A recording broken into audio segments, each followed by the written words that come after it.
ને જો આ પડખે તળાવ હોય, આ ડુંગર, ઓલી બધી ગોતમેશ્વર મહાદેવની ગ્રીલિંગ પડી ગઈ છે. જ્યાં સેફટીની જાળી છે, તો જો અમુક હોય ને માણસો, તો આ છે ભાઈ શિહોર તળાવની મોજ.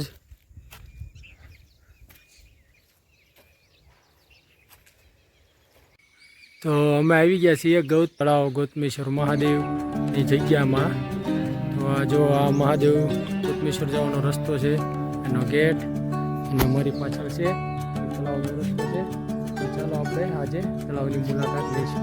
હેલો મિત્રો, તો આવ્યા છીએ અત્યારે અમે ગોતમેશ્વર તળાવ. કાલે સારો એવો વરસાદ પડ્યો ઉપરવાસમાં, તો પાણી જોવા આવ્યા છે. પાણી જોવા આવ્યા છે. તળાવમાં કેટલું પાણી આવ્યું છે, કેટલું નહીં, કેવું છે, વિડીયોમાં બતાવશું કેટલું પાણી આવ્યું છે. ઢાળ છે શિહોર ગોતમેશ્વર તળાવ, ને આ જોવો ભાઈ જંગલ, પાછળનો રસ્તો છે, ઊંચો ઢાળ છે, ફરવાલાયક સ્થળ છે. હો ભાઈ મસ્ત.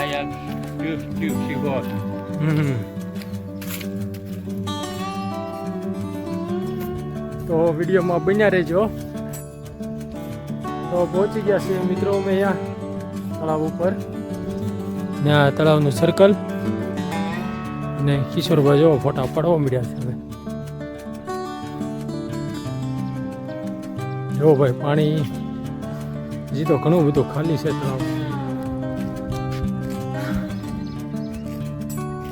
ઘણું બધું ખાલી છે તળાવ.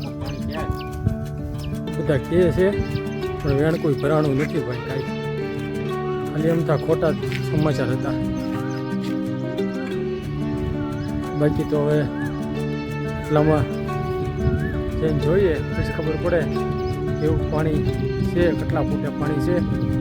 પણ એ જુઓ તો તમે જુઓ, થોડીક હાલત ખરાબ થઈ ગઈ છે. આખી ગ્રીલિંગ પડી ગઈ છે. જ્યાં સેફટીની જાળી છે, તો જો અમુક હોય ને માણસો, તો હળંગ બધી પડી ગઈ છે. ચોમાસા વરસાદ પહેલાં ઓવરફ્લો થાય પહેલાં આને રિપેરિંગ કરાવવી પડશે એવું લાગે છે. તો વિડીયોમાં બન્યા રહેજો, કન્ટિન્યુ. બસ ઊંધું કરાવી નાખે, થોડુંક આ ઊંધું કરાવે ને ગાળ કાઢે ને તો સારું રહે.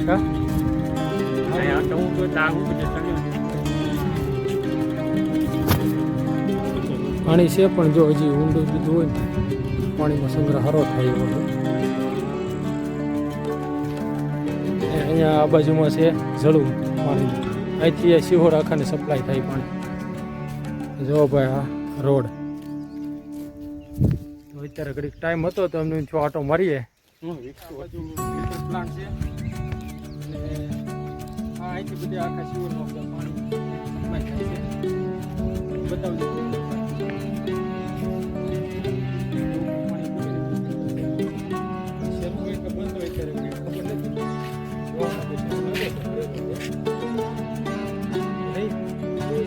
કોને ખબર હોય, કઈ ખબર જ પડતી કે ચાલુ છે કે બંધ છે.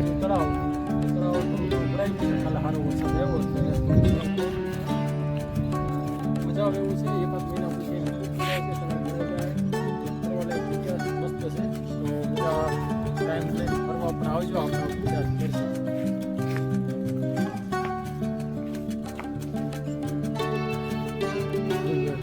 જો આ બધા પહાડી ડુંગર, અદભુત નજારો છે.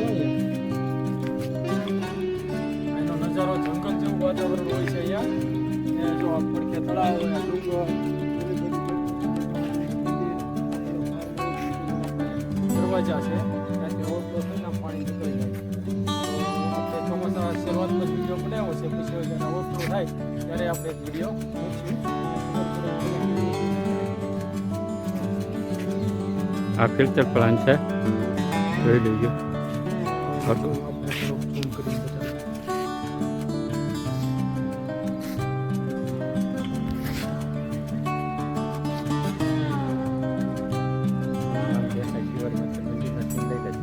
આમ જો આ શિહોરી માતાનું મંદિર છે, બહુ દૂર છે પણ આપણે થાય એટલું ઝૂમ કરીએ. લગભગ 2-3 કિલોમીટર નવો ટાંકો બન્યો. તો આ છે ભાઈ શિહોર તળાવની મોજ.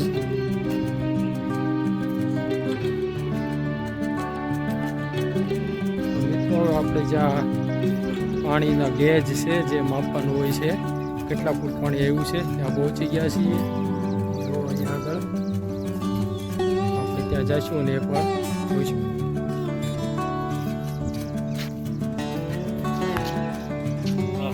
આ કાલે રામપરા મેલડીમાં ઓવરફ્લો થયું ને તો આ જોવાનું મન થયું કે ભાઈ કેટલું પાણી આવ્યું. જો મુમદાન થેલી બધી માછલીને નાખતા હોય ને એનું આવતી વખતે આપણે લાવીશું. ગેસ નવા નાખી દીધા છે ભાઈ. હા તૂટી ગયા. અત્યારે તમને કહું તો આમાં કાંઈ દેખાતું નથી એટલા ફૂટું હોય અને કાચબા તો જો બહુ મોટા છે. આમાં પાણી અહીંથી જો આ લાઈન હોય ને તો પાણી જાય, અહીંથી ક્યાં પાણી જાય? મોટર એટલે બહુ મોટા કાચબા. તો આ જો બસ તળાવનો નજારો કરીએ. મળીએ નેક્સ્ટ વિડીયોમાં. ત્યાં સુધી બધાને જય શ્રી રામ.